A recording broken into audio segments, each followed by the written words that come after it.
our shir this morning is dedicated by Avram and Shane D. Kelman in commemoration of, in memory of, it's the yard site today, Avram? Yeah. In commemoration of the yard site of Shane D.'s father, Yeshaya Yosef ben Yoel. We hope that in the merit of our Talmud Torah, the Neshama will have an aliyah and the family in Nechama. Shkoyach. And also to thank Sammy and Malka Esterson for dedicating all of the shiurim this month in memory of their parents, Ludwig Stiefel, Yitzchak Leib, and Aaron Cohen, and Hinda Esterson, Hinda Bas Henech, and finally hope that in the merit of our Talmud Torah, the Neshama will have an aliyah and the family in Nechama. All right, we'll say, let's begin. Beautiful, beautiful Gemara ahead of us today. So we'll say we are actually picking up. We have a lot to do. We're actually picking up in the middle of Chav Gimel Amud Beis Gufa. So we'll say it's literally right in the middle of the wide lines on Chav Gimel Amud Beis. It's about 2, 4, 6, 8, 10, 12, 14, 16, 18, 20, 22, 24. 26 lines up from the bottom. It might be shorter to count from the top, but okay. 26 lines from the bottom. Gufa.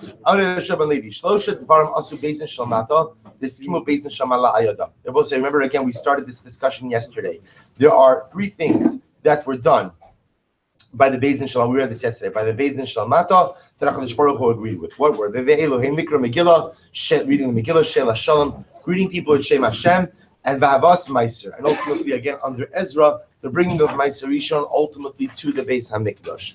Mikra Megillah, Dichsid, Kimu V'Kibla Yehudim. So also by Mikra Megillah, it says that the Jews upheld, Kimu V'Kiblu, literally, again, they upheld and they accepted upon themselves. Kaimu Lemala, Masha Kiblu Lemata. The drasha is, they upheld in the heavens that which was accepted upon them on the earth. Sheila Shalom. I will say, remember again, Sheila Shalom was by Boaz. Boaz and its Beis Din instituted that people should greet one another b'Shem Hashem. Because what does the pasuk say? V'chsev hinei Boaz bami Beis Lechem. So Boaz came from Beis Lechem. By Yomar Lakotzrim, and he said to his workers, his harvesters, Hashem imachem. Hashem should be with you. V'omer Hashem imcha gibor hachayo. And they responded, Hashem is with you, valiant one. Actually, excuse me. This is by Gidon. Excuse me, I take this back. This is not by Boaz. This is by Gidon. V'yomer elav malach Hashem. V'yomer elav Hashem imcha gibor chayo. My v'omer. We'll say, what does it mean when it says v'omer and it's stated? V'chitema Boaz hu David midaite. Maybe you'll say Boaz did this of his own volition. He made this. He instituted this on his own. Umishmaya lo aski. When HaKadosh Baruch Hu didn't agree with this, ayado. Tashma v'omer Hashem imcha gibor hachayo. We'll say the fact that the Malach greeted Gidon with this greeting using Shem Hashem indicates that what? That ultimately the Ribono Shel Olam agrees with the use of his name in greeting between people. They both say, just so you should understand, Boaz, the Malbim brings down in Megillas Rus, that Boaz instituted this because, again, in general, it was a state of lawlessness within Klal Yisrael. So again, the pasuk says, Megillah begins, so again, Rashi has his drasha. At the end of the day, it was a time of lawlessness. That's why Boaz was sleeping in his granary, because at the end of the day, he was afraid of theft. So again, in order to restore some level of Yirah Shamayim to society, they instituted that people should greet each other with the Shem Hashem. Havas Meiser, and we'll say Ezra's Takana, that the Levium should lose out on Meiser Rishon, and instead it should be brought to the Beis HaMikdash to be consumed by the Kohanim.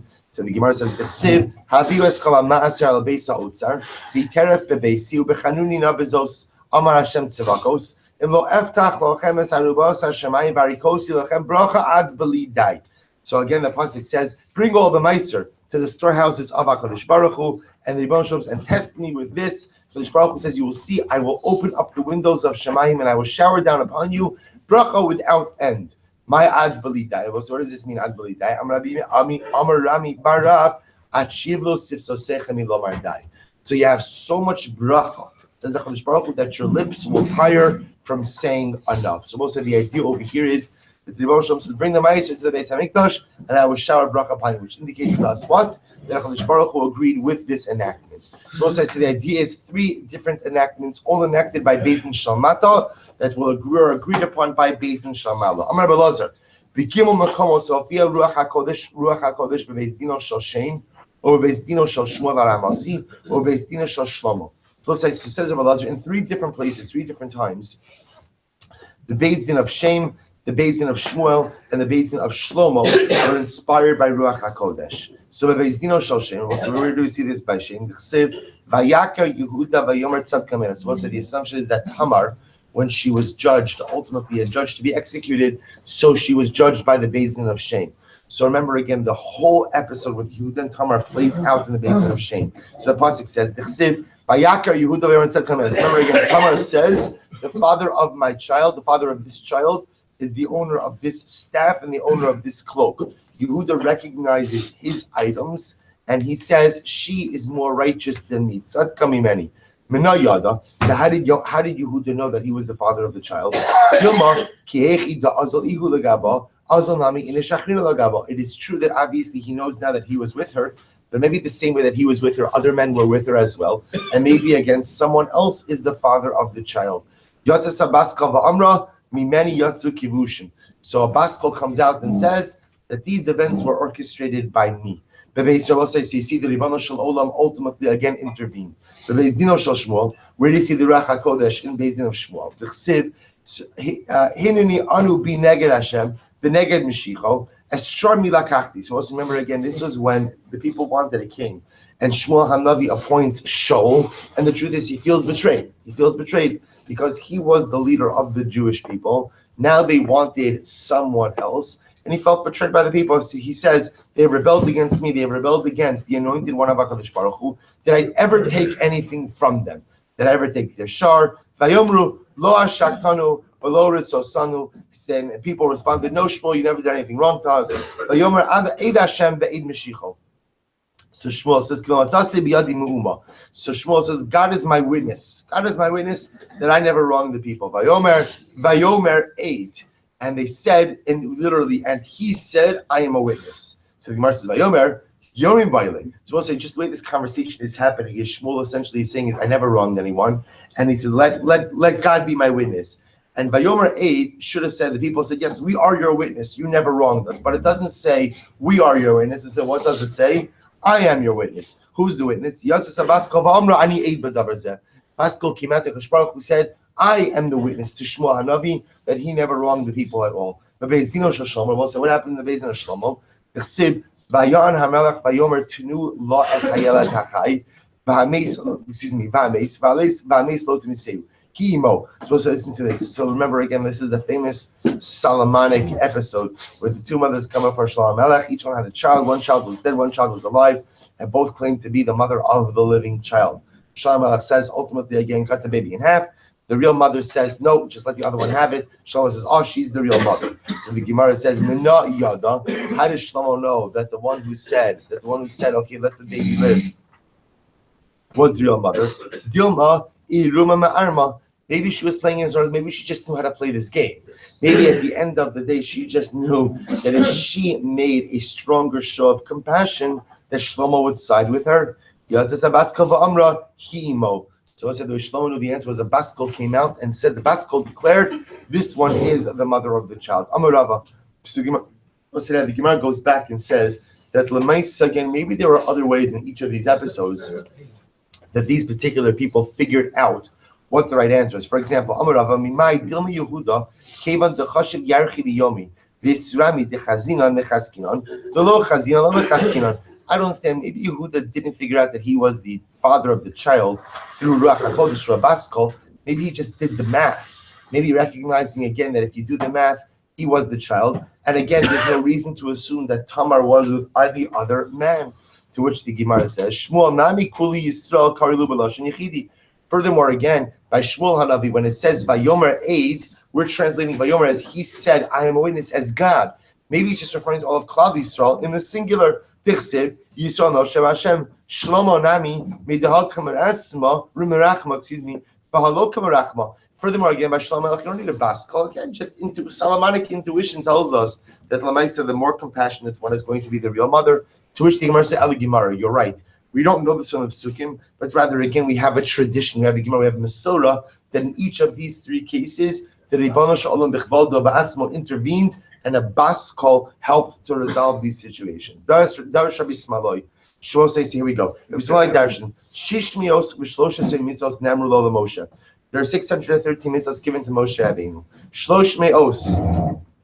613 mitzvos. Shlosh meos. 365 prohibitions corresponding ultimately again to the days of the year. and 248 positive commandments corresponding to the different parts of a person's body. Amar Hamnuna. So if Hamnuna says, "No, what's the pasuk?" Mikra Torah Tzivalanu Moshe Marasha. So the Gemara says Torah. So Moshe Rabbeinu gave us a Torah Marasha inheritance. Torah begimatria. So what is the numerical value of Torah? Top of Chav Daled Amud Aleph. Shis Me'av V'Chad Sav. Interestingly enough, the numerical value of Torah is 611. Torah Tzivalanu Moshe 611. So what about the other two? Anochi v'lo yelocha mipi ha'gvura shamanim. So you both say. The truth is, out of the first two of the Dibros, Anochi Hashem Elokecha, I am Hashem your God, and Lo Yeh L'cha L'Macherim, don't have any other gods, was said to us by the Ribono Shel Olam. So when we say Torah Tzivalanu Moshe, if you want to look at the mitzvahs that Moshe Rabbeinu gave us, Moshe gave us Torah. Moshe gave us 611. And the other two ultimately, again, were given to us by the Ribono Shel Olam. Quite beautiful. So Sigmar Rabbi says, now what the Gemara is going to do is the following. This is actually a beautifully dramatic Gemara. So now we just said there are 613 mitzvahs. We're going to see is that over the years, different leaders try to consolidate the core principles of Yiddishkeit into a fewer number of tenets. Obviously, all of the mitzvahs apply, but try to shift the focus in a more directed way. But David, so David came along and David said there are 11 primary principles. Mizmor LeDavid. So we'll say the Gemara extrapolates all of this from Kapitel Tesvav, from chapter 15 in Tehillim. Mizmor LeDavid. Mi agor ba'ol halecha mi yishkon b'har kodshecha. See, I just want to tell you something. We often look at Tehillim as a supplicatory prayer, something you say in times of distress. But what we don't realize that very often Tehillim is David HaMelech's blueprint for successful living. Sefer Tehillim is like a playbook for life. Sefer Tehillim, if you look through it and you learn and you understand it, all of the yisodos of life. So Mizmor LeDavid, Mi'agor b'Alecha Mishkon b'Har Kodshecha. Who has the ability to live in the tent of the Ribono Shel Olam, to dwell on His holy mount? In other words, how do you achieve closeness with the Ribono Shel Olam? And David HaMelech quotes, here we go, Holech Tamim, a person who walks with simplicity and with completeness. Po'al Tzedek, we'll explain each of these things. Po'al Tzedek ultimately, again, does righteous acts. Dover emes bilavavo, he speaks truth in his heart. I will say, you hear that Chab speaks truth in his heart, meaning it's easy to speak truth in your lips. Just often we don't believe what we're actually saying, or we're not genuine about what we're saying. The Chab is to speak truth with your heart. Lo ragala l'shono, doesn't speak any kind of slander with his tongue. Lo asal re'ehu rav, don't harm anyone else. V'cherpa lo nosa'ak ravo, he never heaped degradation upon his relatives. Nivza be'inav nim'as, despises the rasha. And honors those who fear HaKadosh Baruch Hu. Nishpala hara v'lo yomir. Ultimately, again, bless you, when he goes ahead and he swears, he does not go ahead and deviate from his word. He doesn't lend money with interest. And he does not go ahead and take any kind of bribes. One who does all of these things, lo yimot li'olam. He will never falter. He will never falter forever. So now the Gemara will goes through the list. Holech Tamim. What's an example of someone who goes with completeness? Ze Avram. This is Avram Avinu. So we'll say, what does it mean to go with completeness? Emuna Pshuta. Emuna Pshuta. We'll say Avram Avinu is the paradigmatic example. Emuna Pshuta. Simple faith. Simple faith. Avram Avinu. Avram Avinu Lech Lecha. Avram Avinu. A whole series of things. Avram Avinu complied. We'll say, just. It's not. We don't have time for this, but I'll tell you the following. Every dar has its own generation. Every generation has its own nisayon.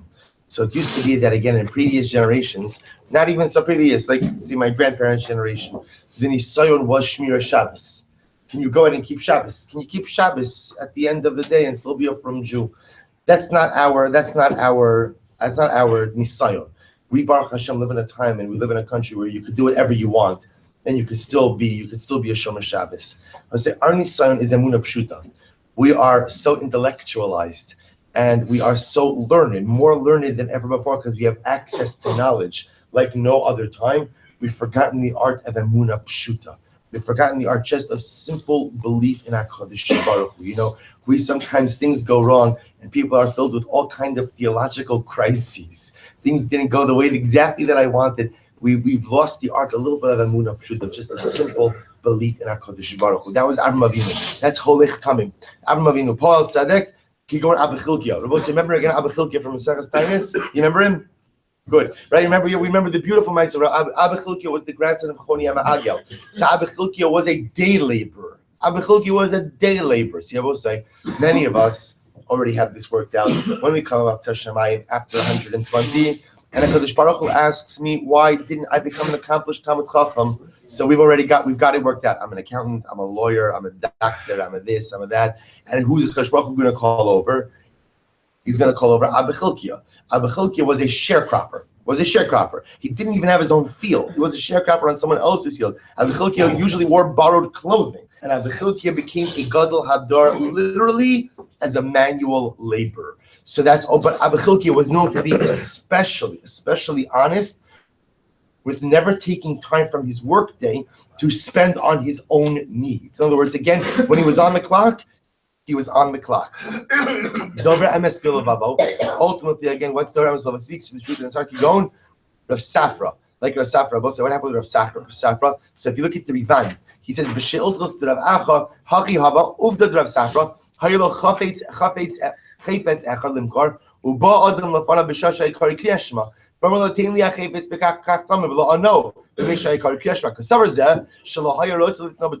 host of Amr today the Bekach. Listen to this. So one time a man came to Rav Safra, wanted to buy an object. Rav Safra was in the middle of saying Kriya Shema. So the guy said, I want to buy your watch for $100. Rav Safra doesn't answer. So the guy thinks Rav Safra is playing hardball, right? I'm not even going to answer you for that kind of offer. So he keeps upping his price until the time that Rav Safra finished Kriya Shema. He says, no, I was just saying Shema, and he took the original price because he was willing to take that original price. So that's ultimately, again, Dover MS Bilavavo. Only Rav Safra knew the truth. Rav Safra could have gone ahead and taken the higher price. And I will say, the truth is, if you're asking like a Choshen Mishpat Shayla, is there anything wrong with Rav Safra taking the higher price? No, of course not. Absolutely not. The guy offered it of his own volition. The fact that he's bidding against himself, that's his own problem. But Rav Safra has every right to take the extra money. But he understood that in his heart, he was willing to take the first amount. So it wouldn't be emistic to go ahead and take something higher. Incredible. So we'll say a person, literally again, it's actually interesting. It doesn't just mean someone who doesn't lie, but it means someone who, like Regilo, someone who doesn't become accustomed to lying. It's interesting, the example, Ze Yaakov Avinu.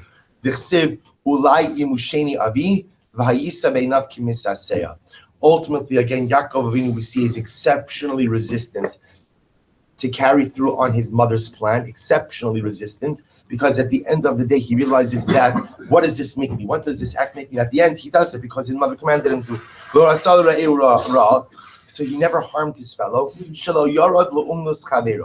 Rabbi says, a person does not go ahead and interfere in his friend's parnasa.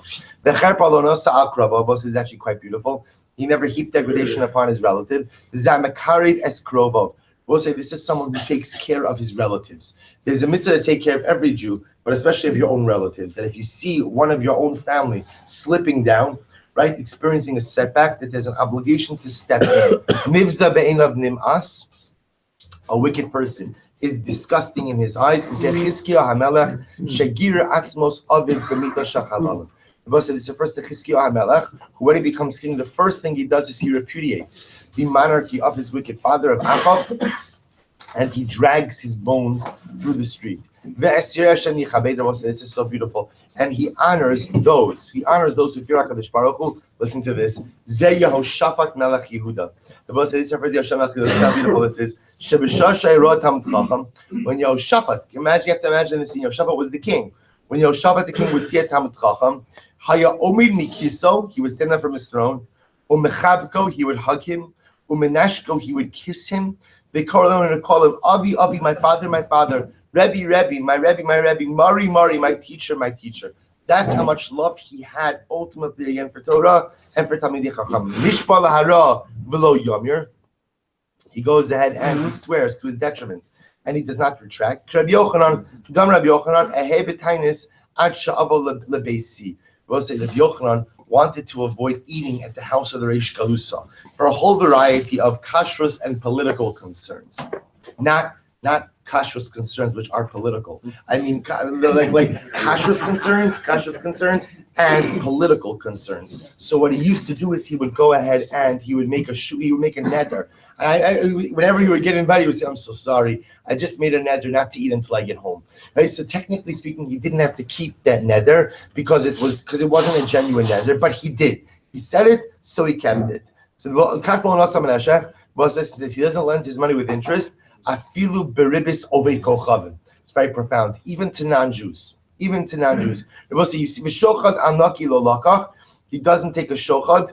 Kigon Rabbi Shmuel Rabbi Yossi. Just like Rabbi Shmuel Rabbi Yossi. We'll see what happened to Rabbi Shmuel Rabbi Yossi. Again, the Rivan points out it's right across from the Rivan. Just move to the right.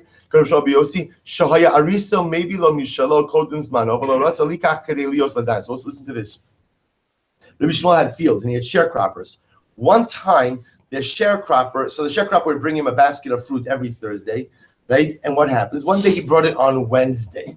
So Rabbi Shmuel said, I can't accept this from you and adjudicate your case. It's not a shochad, it was his due. Rabbi Shmuel was concerned the fact that he brought it one day early may constitute a shochad, may constitute a bribe, and therefore he wouldn't take it. Both say, by the way, what do you see? What's the common denominator among all these things? The common denominator is these are all traits that represent going above and beyond. That's what this represents. Not just living by the letter of the law, but holding one's self to a higher standard of morality. Holding oneself to a higher standard, recognizing that, again, if we live by the letter of the law, we open ourselves up to all types of missteps and mistakes. If I push myself, and again, remember, all of this is in the realm really of morality and interpersonal conduct. If you notice over here, the David HaMelech is not really talking about all that much bein adam l'makom. It's much more bein adam l'chavero and bein adam li'atzmo, between man and his fellow man, between man and himself. David HaMelech says, if you hold yourself to this higher level of conduct, that's miyal gorbo alecha. So listen to this. So the Gemara says, Rabbi Gamliel used to get to this pasuk hayaboche, he would cry. So the problem is, what does the pasuk say? Which also sounds like anyone who fulfills all of these traits will never falter. So all of these traits, Rabbi Gamliel used to cry. Who could live up to all of these expectations, right? Who could do all of this? Amrullah said to him, Miksiv Osa Kol Eile. Does the pasuk say anyone who does all of these things? Osa Eile Ksiv. It means one who does of these things. Afilu b'chadaminayu.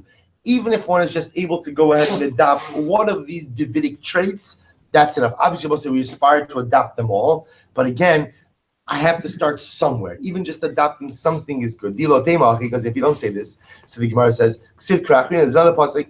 The pasuk says, both saying, do not defile yourself with all of these things. Speaking about the shkatzim veramasim.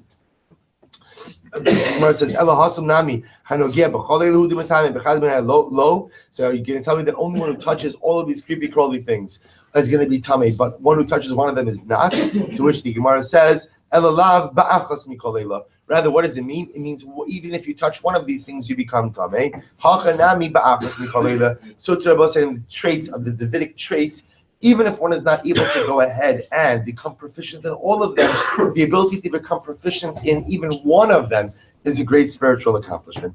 That was David HaMelech. So David HaMelech took 613 mitzvos and he kind of condensed it into 11 principles. Yishayahu comes along with Amitan al-Sheish. Yishayahu condenses them into 6. Tsiv, Holech tzedakos, one who walks again with righteousness. Dover Mesharim, speaks honestly. Mois bebetza me'ashakos, goes ahead and literally despises any type of profit from ill-gotten gains.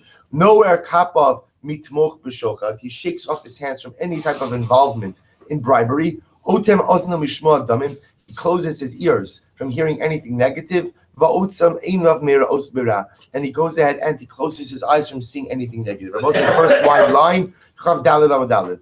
Holech tzedakos, who is one ultimately again who walks with righteousness. Ze'av avinu tichsev. So we'll say this is the same idea as before. Who is one who walks in righteousness? That's Avram Avinu. Dover Misharim, we'll say who is one who's the person who speaks justly. This refers to someone who does not embarrass his fellow in public. He who despises ultimately again ill-gotten gains. Rabbi Shmuel ben Elisha, like Rabbi Shmuel ben Elisha. Noar Kappa, we'll discuss Rabbi Shmuel ben Elisha. Noar Kappa mitmoch b'shochad, ultimately, again, he goes and he shakes off his hands. Actually, if you take a look at the Rivan for just a moment, the Rivan says on the left-hand side of us, it goes on both columns this time, top line. No, I'm sorry, that's the wrong one. Let's go back a little bit. He shakes off his hands, ultimately, again, from involvement in any kind of bribery. We'll say that's the Rabbi Yossi that we spoke about before, who wouldn't accept the basket from the sharecropper even one day early. So he closes his ears from hearing anything negative. That he would not listen to the degradation of Talmidei Chachamim and be quiet. We'll say it's actually an incredible yisod. Sometimes when we hear negative things, so conventional wisdom is just don't respond. Other times, when it's an affront to Torah, so a person does have an obligation to respond. So Otzem Ozno Mishma Damim, the Gemara says that he did not hear degradation on Talmidei Chachamim and was silent. In other words, that every time he heard degradation on Talmidei Chachamim, he responded. Kigon Rabbi Elazar ben Reb Shimon. Like Rabbi Elazar ben Shimon said, it's actually an incredible Maisa. If you take a look on the top Rivan, on the left-hand side column, Kigon Rabbi Elazar ben Shimon. So remember again, Rabbi Elazar ben Shimon, when he dies, he told his wife that when he dies, she should put his body in the attic. For whatever the reason, he should put his body in the attic. What happens? The Mishnah says, and miraculously, his body did not disintegrate. His body did not disintegrate at all. So the Gemara said, Rashi, Rivan says, one time she was up in the attic, she saw a worm coming out of his ear. She thought it was the beginning of the decomposition of his body. What happens? So we'll say,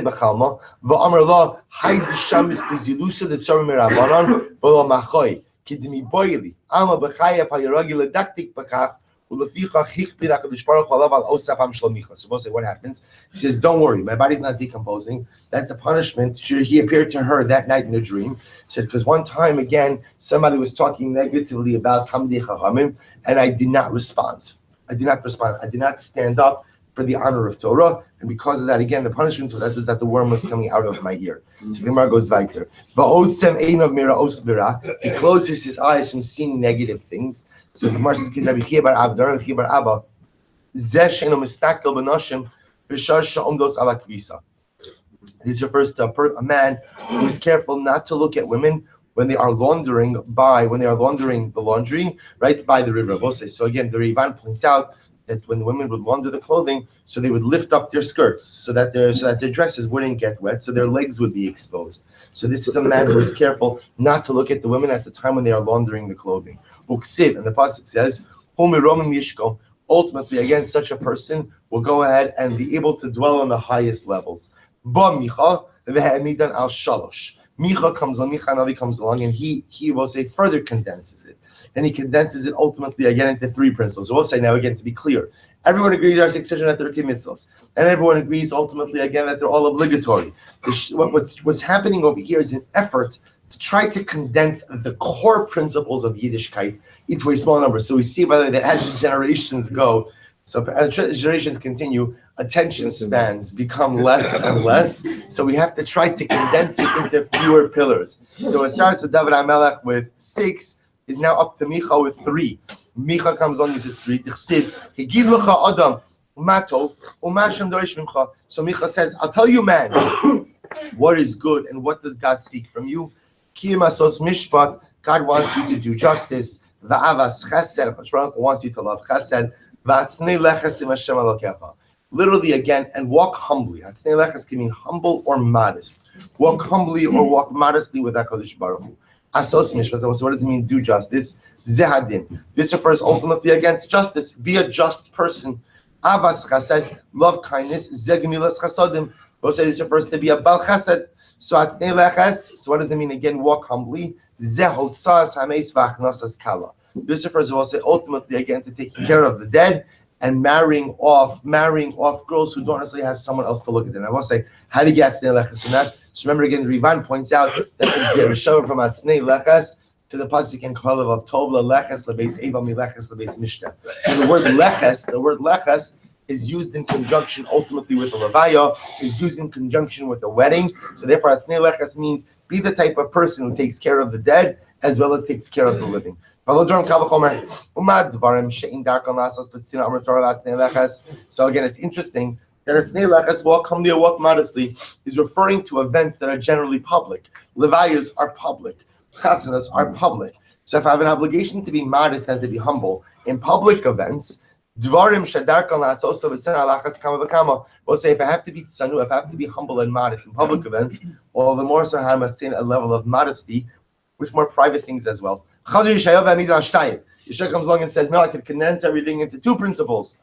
What are the two principles? Ko Amar Hashem. So the pasuk says over here, Ko Amar Hashem Shimru Mishpat v'Asu Tzedakah. So Yeshaya says, I can condense it into two things. Shimru Mishpat. We'll say, in other words, be people of Mishpat. Do what HaKadosh Baruch Hu tells you to do in the realm of Mishpat v'Asu Tzedakah. We'll say Mishpat and Tzedakah at times can be mutually exclusive. So Yeshaya says the Jew has this very fascinating dialectic. Be people of justice, be people of Mishpat, but also be people of tzedakah. But Amos comes along and I will say condenses the entirety of Yiddishkeit into one principle. Shnei Amar, Koash Ko Amar Hashem LeBeis Yisrael, Dirshuni v'chayu. The Baruch Hu says to Klal Yisrael, Dirshuni, seek me out and you will live. Maskif Rav Nachman bar Yitzchak Ima, Dirshuni b'chol haTorah kula. So maybe Dirshuni means what? Seek me out through the entire Torah. Or maybe all that's happening over here is that Yeshayahu is coming along. Amos is coming along, and Amos is saying you have to learn the entire Torah. So I will say, comes along Chabakuk, and Chabakuk says the entirety of a successful Judaic personality can be consolidated into one principle, which is Shneimar, Tzadik be'emunaso yichya. They will say if you want to be successful, so number one, come at 5:45 in the morning because it's all about emunah. It's all about emunah. Tzadik be'emunaso yichya. At the end of the day, I will say if you have emunah, you have everything. Now, what emunah is, how emunah manifests itself, what it means to be a true ma'amin, I will say that is a lifetime of work. But if a person is a true Baal Emunah, a person has a true belief in HaKadosh Baruch Hu. And also remember again, even in Gan Emunah, we learn three principles of Emunah, that everything comes from HaKadosh Baruch Hu, everything is Latova, and that everything that happens to me in my life has a message. Because if a person lives life by those three prongs of Emunah, that is a dramatically spiritual and elevated existence. So Habakkuk says, when you have Emunah, everything comes out from there. I'm going to be Yosef Rechanina. Moshe Rabbeinu gave 4 gezeros for Klal Yisrael, and what happens? And the other Nevi'im came along and negated those gezeros. So the Gemara says, what were they? I'm sorry. Moshe Amar v'yishkon Yisrael betach badad ein Yaakov. So Moshe Rabbeinu says Klal Yisrael will dwell all alone, and the only way they will survive is if they have tzaddikim like Yaakov Avinu. Ba Amos ubitla. Amos came along and was mavatal that gezer. Shnei Amar chadolna miyakum Yaakov. Because Amos says Klal Yisrael has to survive even if we don't have tzaddikim like Yaakov. Uksiv nicham Hashem azos. Moshe Amar b'gayim ahem lo sargia. So ultimately, again, Moshe Rabbeinu says that when we are exiled amongst the nations, we will find no rest. But Yirmiyah Navi comes along and says, Haloch lahargia Yisrael. Ultimately, again, Yirmiyah says that even when you are in exile, you will find rest. Moshe Amar Poket Avon Avos Albanim. Moshe Rabbeinu says that the children will be punished for the iniquities of the father. But Yecheskel Bitla. Yecheskel came along because he said, the one who sins will be punished, but his offspring will be not. Moshe Amar V'ibaritem Bagoyim. You will be lost amongst the nations. Yeshayahu come along and said that we will be on that day Messianic redemption when the great shofar will sound. And remember again, Yeshayahu says, the Jews will come back. So Rav says, I've always been afraid of the following pasuk. So Rav said, actually in a dramatic exchange, Rav says, I've always been afraid. What does it mean? Chashbar tells us we're going to be lost, and the Navi tells us we're going to be lost amongst the nations. Is that really true? That we'll lose ourselves and we'll lose our identity in the midst of this galus? So we'll say, sometimes we actually learned this in the Ish Kodesh the other week, that we'll say, if somebody loses something and it's not important to them, they give up hope on it. But if you lose something that is of incredible importance to you, you don't stop looking. So maybe when it says that we will be lost amongst the nations, it is true, we'll be lost. But we are the Aveda, we are the lost object of HaKadosh Baruch Hu.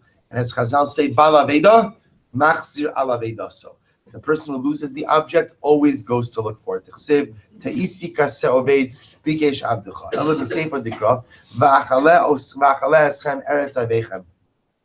Ultimately, again, you will be consumed in the land of your enemies. Maskef Lamar Zutra, Dilma Kachilas Kishun Vidiluin. Maybe the consumption is like the consumption of gourds and cucumbers. Also, let's with the gourds and the cucumbers. So the Rivan points out over here.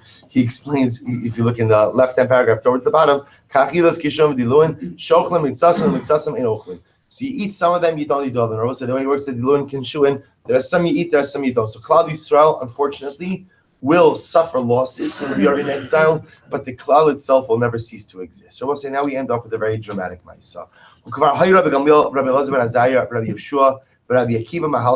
So we'll say one time these great Rabbanim, Rabbi Gamliel, Rabbi Elazar ben Azariah, Rabbi Yeshua, Rabbi Akiva are walking on the road. The Shamu Kol Hamona Miplata Berichok, the Kamal Shamu Kol Hamona Shalomi Miplata Berichok Mea ve'esr mil. I will say they heard the commotion happening again. Hamona Shalomi Miplata means from the Roman metropolis. The Roman metropolis, the Roman Colosseum, they heard the commotion. That's what they're hearing is. I will say whether they're literally hearing it or they're not literally hearing it. The point is they're reflecting on the fact that Rome is at its peak and the Jewish people have been so battered down. And they're hurt by this realization that Rome is celebrating while Klal Yisrael is mourning. So ultimately, again, the Rabbanim begin to cry. Rabbi Akiva Mesachek, and Rabbi Akiva begins to laugh. They say, Akiva, why are you laughing? And they ask him, he asked them, why are you crying? So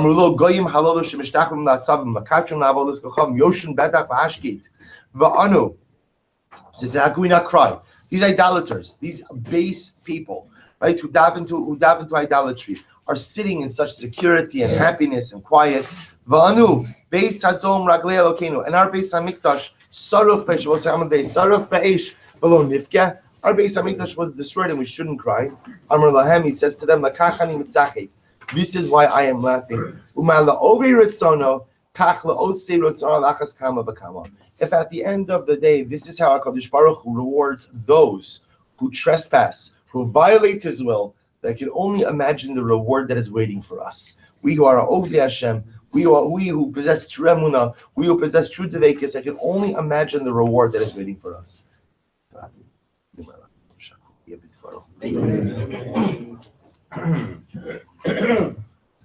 So where it goes back to Shulpan. Only Yerushalayim. We'll say one time they were walking up. They were going up to Yerushalayim. Kevin Shegiu Laharat Sofim, Karu Bigdayim. So we'll say once they reached Harat Sofim, or once they got Harat Sofim, they tore their clothing. And we'll say now that's the halacha because once you get to Harat Sofim, you see Ari Yehuda, right? One the halacha is when you see Ari Yehuda Bechurbanam, when you see again the Ari Yehuda in a state of destruction, there's a din of kriya. What happens? Kevin Shegiu Laharabayis. When they got to Harabayis, ultimately again,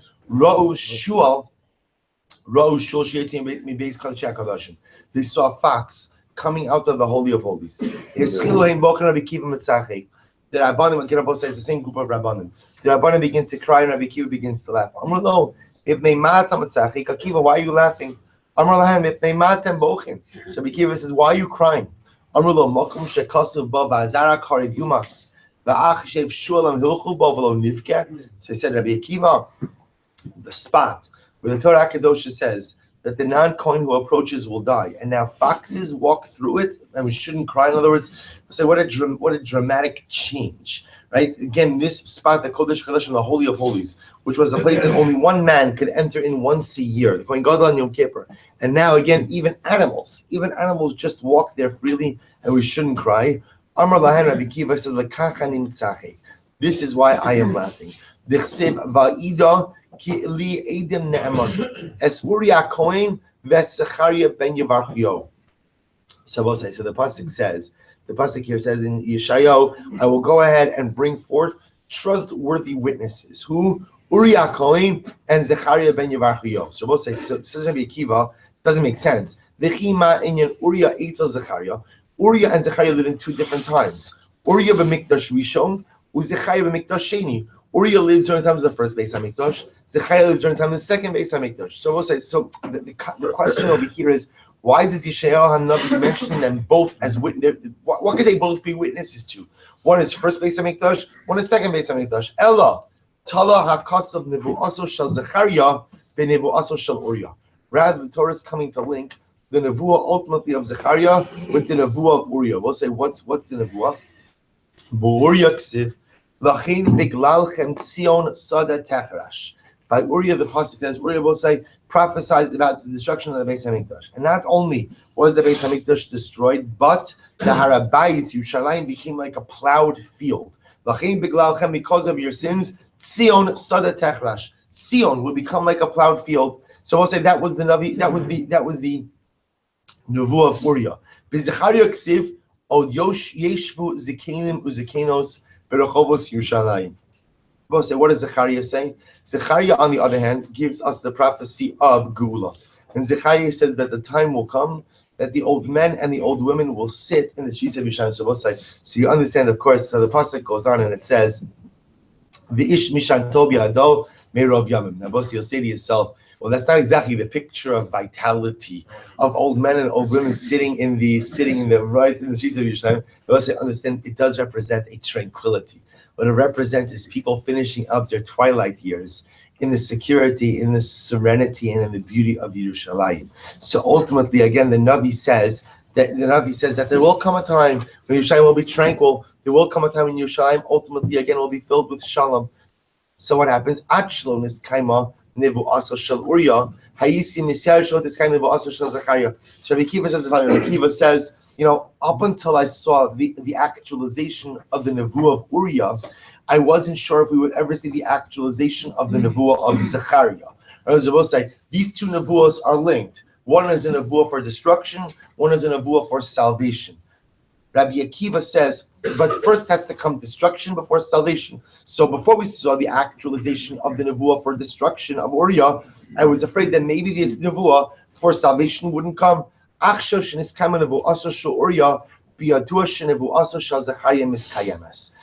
that we have seen the actualization of the Nevuah of Zechariah, we've seen Yerushalayim in a state of destruction. We've seen now the pinnacle of destruction. There are foxes running around in the Kodesh HaKadoshim. We've seen the actualization of that Nevuah. Then what? So the Gemara says, now that we've seen the Nevuah for destruction come true, I have no doubt that the Nevuah for Geula will come true as well. To which the Gemara says, Amrulo, they said to him, Akiva nechamtanu, Akiva nechamtanu. So the other Rabbanim said, Rabbi Akiva, you have consoled us. Akiva, you have consoled us. And I will say, this is an incredible way to end this Masechta, because really, again, this is the lesson we take with us through life. And it really links back. Ultimately, again, Habakkuk came along and Habakkuk said that the entirety of a accomplished spiritual persona can be concretized in one yesod, which is emunah. We'll say, how does a person reach a level of true emunah in this world? Emunah is predicated on optimism. Emunah is predicated on hope. There are some people who always see the negative in everything, and there are some people who are always waiting for the other shoe to drop. And understandably, some people have that disposition because of a string of multiple failures from life. But at the end of the day, if you want to have true emunah, emunah is predicated on hope. Emunah is predicated on Rabbi Akiva's optimism. Emunah is predicated on no matter how difficult things may be, it'll always get better. Maybe not better the way I wanted it. Maybe not better the way I had planned it. Maybe not better the way I thought it would turn out. But that's Rabbi Akiva. But I want to point something out. All Rabbi Akiva says is now that the Nevuah of Uriah came true, the Nevuah of Zechariah comes true. We'll say, what can't Rabbi Akiva predict? What can't he predict? When? All Rabbi Akiva says is Maranam v'Rabbanan, there is a light at the end of the tunnel. I don't know how long the tunnel is. I don't know how long it's going to take for us to get to the light. But Lamaisa, I'm telling you, the light is in. I will say sometimes the greatest power of the Jew is to hold on to the belief, to hold on to the emunah that there's a light at the end of the tunnel. That's all. I don't know if I'll ever live to see it. I don't know that I'm going to experience it in my lifetime, but I believe it's there. And the knowledge that it's there, the emunah that it's there, the hope that it's there, the optimism that it's there is what pulls us ultimately again through difficult times. We're here because of the emunah, we're here because of the optimism, we're here because of the hope of Rabbi Akiva. And I will say that's what we have to instill within ourselves each and every day as well. So we're going to make an official siyum on Makkos to be determined in Yirtzeh Hashem, B'Shat Tov Matzlacha. So we'll put it on the WhatsApp today. I'll say, but I just want to, this is not the official siyum, but especially Yashakoach, to everyone who, there are many of you who are here today and online who made the 24-day commitment. Now, I just want to point out something amazing. So you see 24 days go by, clarifying. So I have another incredible opportunity for you. It's called Shavuos. And it's a 50-day commitment. It's a 50-day commitment. So we're building up incrementally, right? We did 24 days now. It's a 49-day commitment, but I'm going to pad it a little bit. There's a 50-day commitment. A 50-day commitment. I was saying. So again, it's like Rabbi Akiva. Rabbi Akiva says there's a light at the end of the tunnel. Says sometimes the struggle to get up every morning and the struggle to be here and the struggle to go through that. But sometimes the Gemaras are interesting. Sometimes they're not. I'm take it back. They're always interesting. Sometimes I'm into it. Sometimes I'm not so into it. But the boss said the incredible yisod is we were Kona Masechta. In 24 days, it went by Keheref Ayin. In 24 days, we were Kona Masechta. I will say, we're going to make a siyum together. And there are people again, who joined this initiative who either never made a siyum or haven't made a siyum in many, many years. And I will say, this tells us that we can accomplish great things in Torah. This tells us that, again, yes, after 120, because I will say that's what we're preparing for every single day. After 120, because Baruch is going to ask us, "Nu, did you become a Talmid Chacham?" And we need to be able to answer in the affirmative, because I don't want Abba Chilkiah coming out, right? I don't want Abba Chilkiah coming out and saying, don't blame it on your profession, don't blame it on this. I want to be able to answer the question. We want to be able to answer the question in the affirmative. And every single day, whether you understand every line in the Gemara or not, I want to tell you a secret. It doesn't matter. There are some Daf Yomi haters who will try to test you on, so what did it say yesterday's Daf? And meanwhile, again, you can't remember yesterday because of sleep deprivation or anything else. I'll say, I want to tell you something. It makes no difference what you retain here because it's all retained here. Every single word of Torah that we take in is emblazoned on our neshama li'olam vayed. Our neshama is kona those words. Maybe I can't recall them. Maybe I don't remember the Shakla V'Tarya. Maybe I don't remember what the Rambam Paskin here, or what this Amora said here, or this time said there. I'm telling you, it doesn't matter. We don't learn Torah to amass knowledge. We learn Torah to fundamentally change ourselves, to uplift ourselves, and to refine ourselves. And every single morning when we show up and we open up this beautiful, magnificent Masechta of Gemara, these words imprint in our neshamas in an indelible, unerasable fashion. That is the great Zichus Yav, I will say. We come here to learn, but we come here to change. We come here to grow. We come here to be refined. We are holier. We are better. We are greater. Every single morning. We come in at 5:45 in one way. We come in at 5:45 in one way. And we leave at 6:45 or 6:47 or 6:52, depending on, right? We leave here in a different way, I will say. That's the great zuchos we have. So, we begin Meseches Shavuos tomorrow morning. I invite each and every one of you, as well as those who are listening online, to join us in person for that journey, if you can. Because in a doma, to listening, afterwards, in a doma, to listening afterwards, to being present, to being here, to being with such a beautiful group of chaverim, to being part of a shir, to learning together with an incredible amelus, an incredible islavas. Obviously, schedules permit, schedules don't permit. But we'll say tomorrow we begin another journey. We did this in 24 days in Yirtzeh Hashem. Another 50 days ahead of us will be called another Masechta, and slowly but surely we make our way through the Yam Shel Talmud. We make our way ultimately again through the beautiful Sea of Gemara, and each and every day, each and every line, each and every word, each and every letter, we make our way a little bit closer to HaKadosh Baruch Hu.